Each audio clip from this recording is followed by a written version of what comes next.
नमस्कार दोस्तों। रीटा घाट टेक में आप लोग का स्वागत है। आज एक और बड़ी नोटिफिकेशन निकल कर सामने आई हुई है स्पेशल क्राइम ब्रांच में, जिसमें जैसे सीबीआई हो गया। आप लोग का अगर सपना होगा कि सीआईडी बनना, सी इस पर है, तो ये नोटिफिकेशन सिर्फ आपके लिए है। चलिए मैं आप लोग को ये इस नोटिफिकेशन के बारे में स्टेप बाय स्टेप बताता हूँ कि क्या क्या इसमें एलिजिबिलिटी है, कौन कौन इस फॉर्म को भर सकते हैं और कैसे कैसे फॉर्म को भरना है, कब से कब तक फॉर्म भराएगा, इसमें एज क्राइटेरिया क्या है।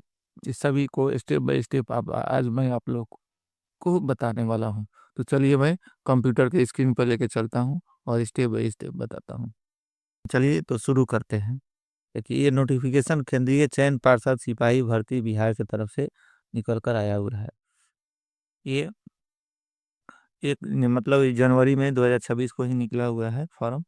इस ये फॉर्म जो है आप लोग को ऑनलाइन फॉर्म भरा जाएगा। ये स्पेशल क्राइम ब्रांच के तरफ में ये जीडी के पद के लिए बहाली होने जा रहा है, जिसका नोटिफिकेशन ये निकल कर सामने आया है। सिपाही भर्ती जो है, विशेष शाखा बिहार में सिपाही समान वन सवल के पदों पर नियुक्ति हेतु सूचना। ऑनलाइन आवेदन पत्र भरने की प्रक्रिया 6 फरवरी 2026 से प्रारंभ होगा। ये आवेदन का जो फॉर्म ऑनलाइन जो भरना शुरू जो होगा 6 फरवरी से शुरू होने वाला है और ये 5 मार्च तक चलेगा। 5 मार्च 2026 तक चलेगा। ये केंद्रीय चयन पर्षद सिपाही भर्ती विशेष शाखा के लिए के तरफ से निकला हुआ है फॉर्म ये, क्योंकि आपको इसमें रिक्तियां निम्नलिखित हैं। विशेष शाखा बिहार के सिपाही के वेतनमान लेवल 3 का मिलेगा, जिसमें 21,700 से 69,100 की होगी। का कोड जो देखिए ऑनलाइन फॉर्म जो भरिएगा ना, उसमें पूछेगा आरक्षण कोड। तो यहाँ पे ये जो कोड है 172345, ये कोड उसमें डालना होता है। तो ये कोड जो है, आप लोग सोच रहे होंगे ये क्या है। तो ये कोड जो आप लोग ऑनलाइन फॉर्म भरेंगे उस समय इस कोड का जरूरत पड़ेगा आप लोगों को। तो यहाँ पे देखिए, जनरल कास्ट के लिए 34 और महिलाओं के लिए 12 है। ईडब्ल्यूएस जो ये भी जनरल कास्ट में ही आता है, जो 10% आरक्षण मिलता है जनरल कास्ट के लिए, उसके लिए है। उसमें पुरुषों के लिए 8 और महिलाओं के लिए 3 पद है। उस वहीं आ जाइए एससी के लिए, अनुसूचित जाति, इसमें 13 पद पुरुष और 5 पद स्त्री के लिए है। वहीं अनुसूचित जनजाति के लिए 1 है और महिलाओं के लिए कोई पद नहीं है। अत्यंत पिछड़ा वर्ग यानी ईबीसी, इसमें मात्र 15 पद है और 5 महिलाओं के लिए है ईबीसी में। और पिछड़ा वर्ग यानी बीसी में 10 पद पुरुषों के लिए है और 4 पद महिलाओं के लिए। वहीं आ गया बीसीडब्ल्यू, एक होता है पिछड़े वर्गों की महिलाएं, जिसमें बीसीडब्ल्यू होता है। ये बीसी जो हो गया उसी में बीसीडब्ल्यू आता है, जिनके लिए 2 पद निर्धारित है। जिसमें टोटल पद 83 है, जिसमें 29 महिलाओं के लिए है। और इसमें आ गया एफएफडब्ल्यू, एक होता है स्वतंत्रता सेनानी। स्वतंत्रता सेनानी वाले के लिए भी 2 पद इसमें बढ़ेंगे। यहाँ पे शारीरिक मापदंड जो है इसका, गैर आरक्षित पद पुरुषों के लिए 165 सेंटीमीटर रहने वाला है और सीना बिना फुलाए 81 सेंटीमीटर और फुलाकर 86 सेंटीमीटर हो रखूगा। अत्यंत पिछड़ा वर्ग पुरुष के लिए 160 सेंटीमीटर और तो 81 सेंटीमीटर उनका भी सीने का होगा और 86 सेंटीमीटर फुलाकर सीना होना चाहिए। और अनुसूचित जाति और अनुसूचित जनजाति पुरुषों के लिए 160 सेंटीमीटर हाइट, सभी वर्गों की महिलाओं अभ्यर्थियों के लिए 155 सेंटीमीटर हाइट होना चाहिए और सीना का कोई इसमें नहीं होता है। फुलाने के बाद सीना की मापी में कम से कम 5 सेंटीमीटर का अंतर अनिवार्य है। जैसे कि ये जो आप लोग 81 89 79 जो दिया हुआ है सेंटीमीटर, उसको फुला के इतना जो लिखा हुआ है। सभी वर्गों की महिलाओं के लिए न्यूनतम वजन 48 किलोग्राम होना आवश्यक है। इनका सीना का नहीं दिया है, तो यहाँ पे उनको 48 किलोग्राम, कम से कम 48 केजी का इनका वजन होना चाहिए, तभी इनको पात्र माना जाएगा इसके लिए।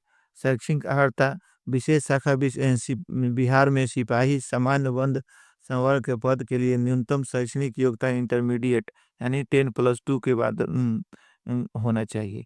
उम्र सीमा इसमें आप लोगों को गैर आरक्षित कोटि पुरुष एवं महिलाओं अभ्यर्थियों के लिए न्यूनतम 18 वर्ष और अधिकतम उम्र 25 वर्ष अनिवार्य है। पिछड़ा वर्ग के लिए 2 वर्षों के लिए 2 वर्षों का अतिरिक्त छूट मिलेगा, इसमें छूट मिलेगा। वहीं पिछड़ा वर्ग एवं अत्यंत पिछड़ा वर्ग कोटि की महिलाओं के लिए 3 वर्षों की छूट मिलेगी। और अनुसूचित जाति या अनुसूचित जनजाति के लिए उम्र सीमा में 5 वर्षों की स्थिरीकरण यानी न्यूनतम उम्र 18 वर्ष से अधिकतम उम्र 30 वर्ष, यानी कि इनको 5 वर्ष की अतिरिक्त छूट मिलेगी। 1825 के अलावा इनको 5 वर्ष की और छूट मिलने वाली है। उसमें देखिए, अब यहाँ पे ऑनलाइन आवेदन भरते समय उनके पास आरक्षण कोटि के अनुरूप समक्ष प्राधिकार से निर्गत प्रमाण पत्र उपलब्ध होना अनिवार्य होगा। किसी प्रकार की त्रुटि होने पर आरक्षण का दावा मान्य नहीं होगा तथा त्रुटिपूर्ण सुरक्षा के आधार पर अव्यवस्थित रद्द भी किया जा सकता है। यानी कि अगर किसी आप लोग जो आरक्षण कोटि के लिए जो आप सर्टिफिकेट लगाएंगे जाने पर उनको गलत पाए जाने पर उनको उसका आरक्षण का लाभ नहीं मिलेगा। उनको जनरल कोटि के लिए जनरल में ही उनको जोड़ा जाएगा। ये चयन के लिए परीक्षा संरचना सिपाही प्रथम चरण, जिसमें प्रथम चरण में आप लोग को प्रथम चरण में आप लोग को लिखित परीक्षा होगा, जिसमें आप लोग को लिखित परीक्षा का विषय प्रकार इस प्रकार होगा।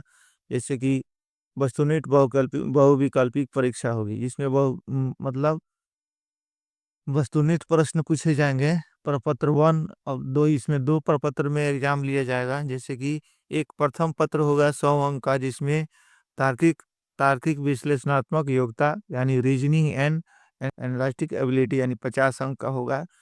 और ये और अंग्रेजी व्याकरण बोध एवं अनुमान ये 20 अंक का होगा, जिसका जो टोटल 50 और 20 70 अंक का होगा एग्जाम। 70 अंक और 30 अंक का ये होगा, सॉरी।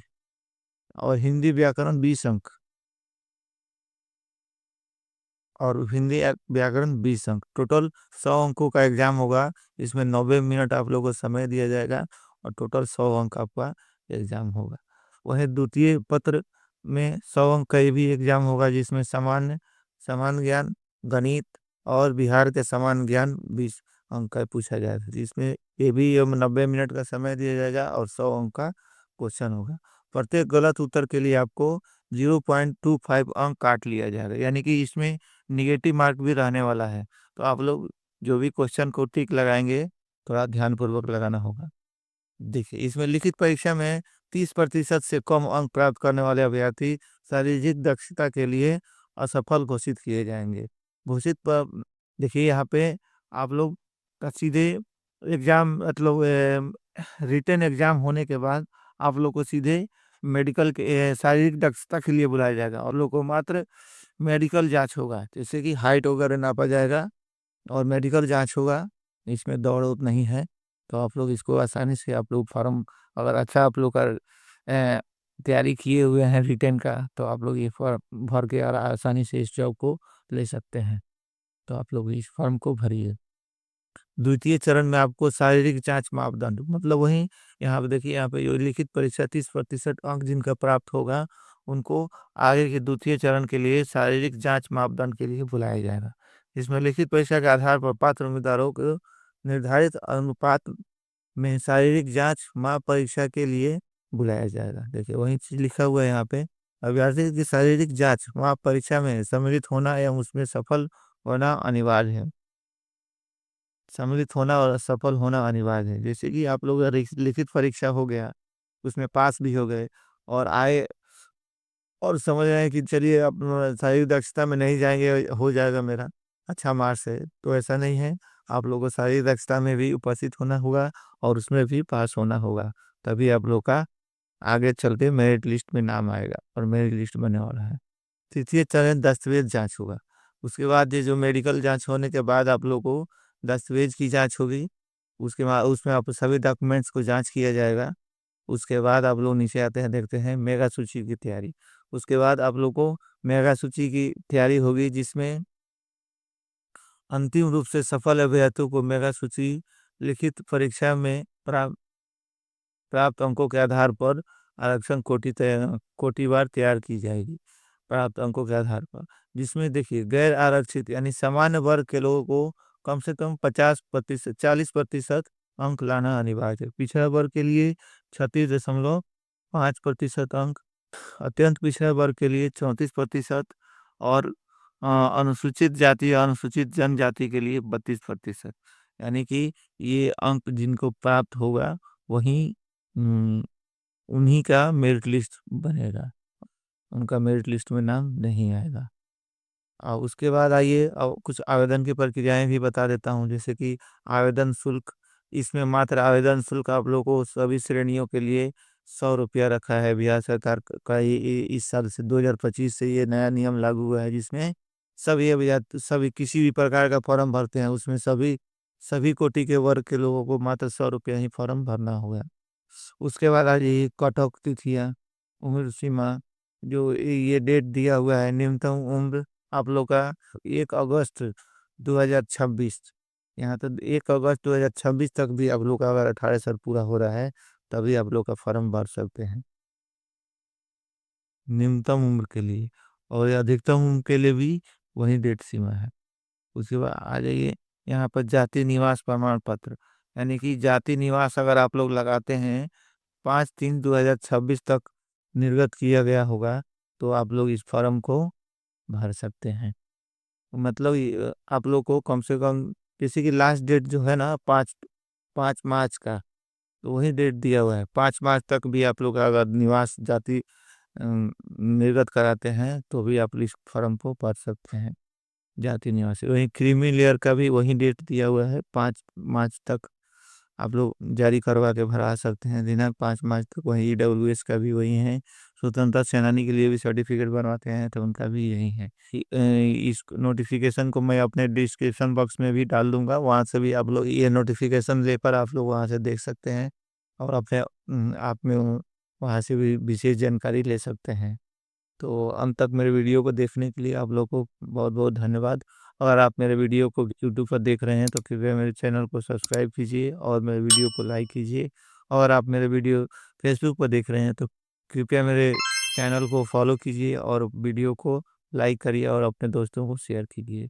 मेरे वीडियो में कोई कमी है तो कृपया कमेंट बॉक्स में बताएं, कि ताकि मैं उस गलती को सुधारूं और आपको अच्छा से अच्छा वीडियो बनाकर प्रस्तुत करूं।